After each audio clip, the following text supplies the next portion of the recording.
This video is brought to you by Mubi. Get a whole month free at mubi.com/docinema. Emma Stone. If you've been alive in the past 15 years, you have probably seen her face somewhere, maybe in Spider-Man, or with Ryan Gosling in La La Land, or with Ryan Gosling in Crazy Stupid Love, or with Ryan Gosling in Gangster Squad. All jokes aside, Emma Stone has been building a career that is weird, fearless, and totally of her own. This girl has got real motion. Not only has she won 2 Oscars for Best Actress already, she also magically finds a way to dance in almost every movie she is in. Get up here! Look. Let's dance! Let's dance! Emma Stone is not your average actress and arguably has the most range of any actress out there. So today, we're gonna dive into the weirdly brilliant and strange career of Emma Stone.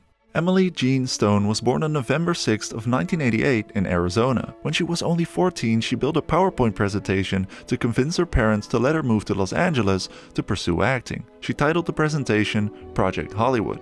Well, it's safe to say the presentation worked. Fun fact, Emma's name is not actually Emma. When she arrived in Hollywood, she changed her name from Emily to Riley because it was already taken in the Screen Actors Guild. One day they were like, Riley, Riley, and I had no idea who they were talking to, and they were like, hey, come on, we need you on set. And I was like, oh, I'm not Riley, I can't be Riley. So then I changed it to Emma because, it's closer to Emily. From a young age, Emma struggled with anxiety, but performing was the one thing that made her feel like herself. Until this day, you feel that in every movie she is in. It took quite a while for Emma to land that first big role, but she got her first TV gig on a short-lived show called Drive. A Drive? No, not the one with Ryan Gosling. However, these two have later played in 3 movies together. It's your 3rd movie together now? Mm-hmm. Is that, at this point, you're just carpooling to auditions? Is that what's happening? Or? Yeah. I think we're ready to see other people. But of course, Ryan Gosling wasn't the only reason Emma Stone got where she is now. Because Emma's big moment came in 2007 with the movie Superbad, where she played Jonah Hill's high school crush alongside Michael Cera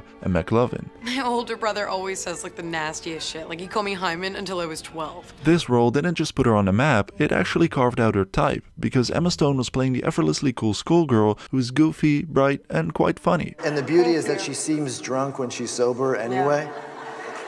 So when she's drunk, you can't tell.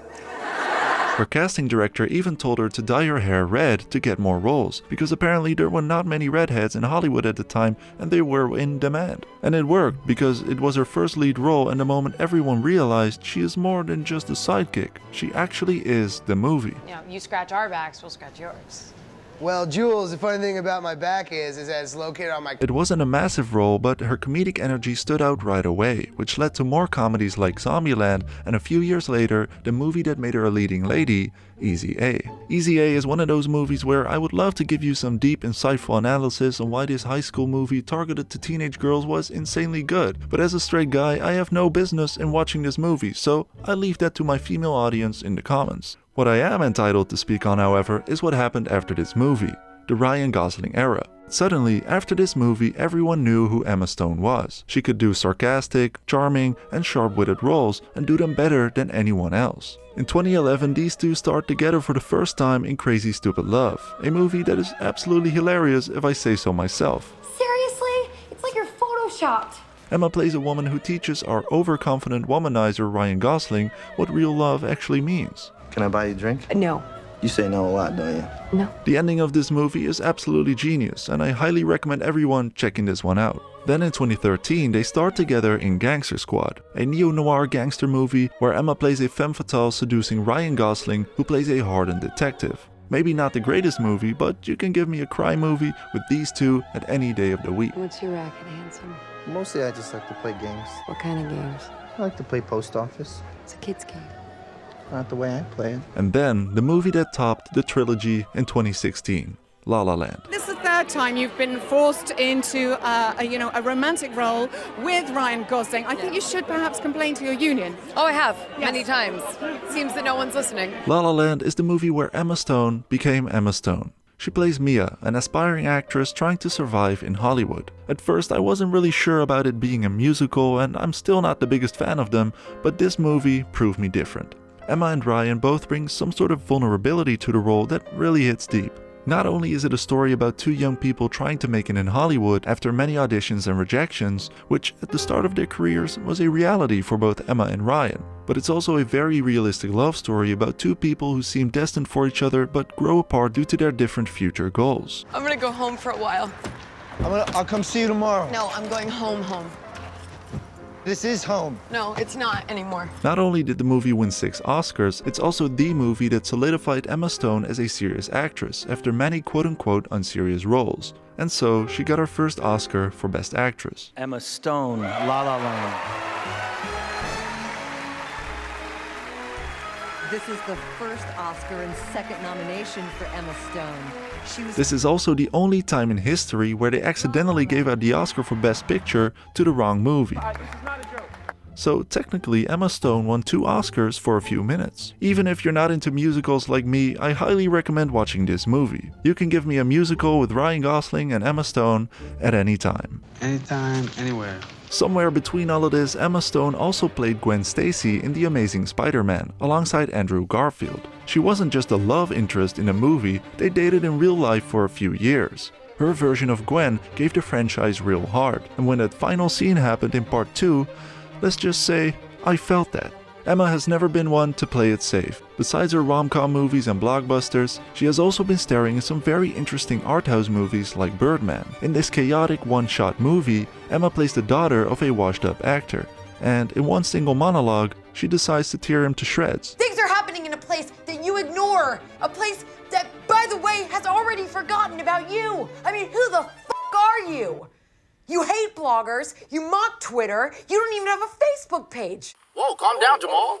Don't pull out the 9. Yeah, she has got that side as well. It's the opposite of her usually bubbly persona, and it definitely works. In recent years, Emma has taken a sharp left turn into more daring projects like Poor Things and Kinds of Kindness. These movies are, how do I say this politely, unhinged. Director Yorgos Lanthimos is known for his unique vision.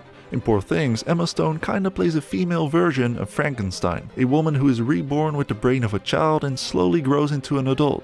I must go punch that baby.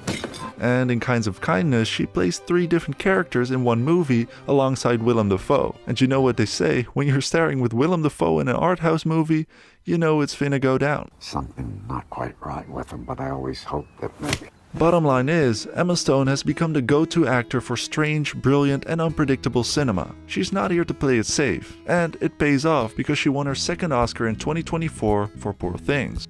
Looking at her career, she basically has done it all. Rom-coms, musicals, action franchises, body horror, Ryan Gosling movies, you name it. And by doing so, she has eliminated any shame, filter or fear. She's not afraid to be awkward, to be ugly or to be weird. And that's pretty rare for an actress. Despite all the fame and the awards, Emma Stone appears to be very down to earth. Even when winning an Oscar, she rarely takes herself seriously. Oh boy, my dress is broken.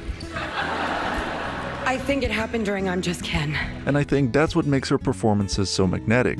She can be comedic and heartbreaking in the same scene, and genuinely loves the art of acting. And Ryan Gosling, thank you for making me laugh, and for always raising the bar, and for being the greatest partner on this crazy adventure. Now, if you want to dive deeper into the strange and surreal world of Yorgos Lanthimos, the director behind Poor Things and Kinds of Kindness, you're in luck, because 2 of his iconic films, The Lobster and The Killing of a Sacred Deer, are currently streaming on Mubi.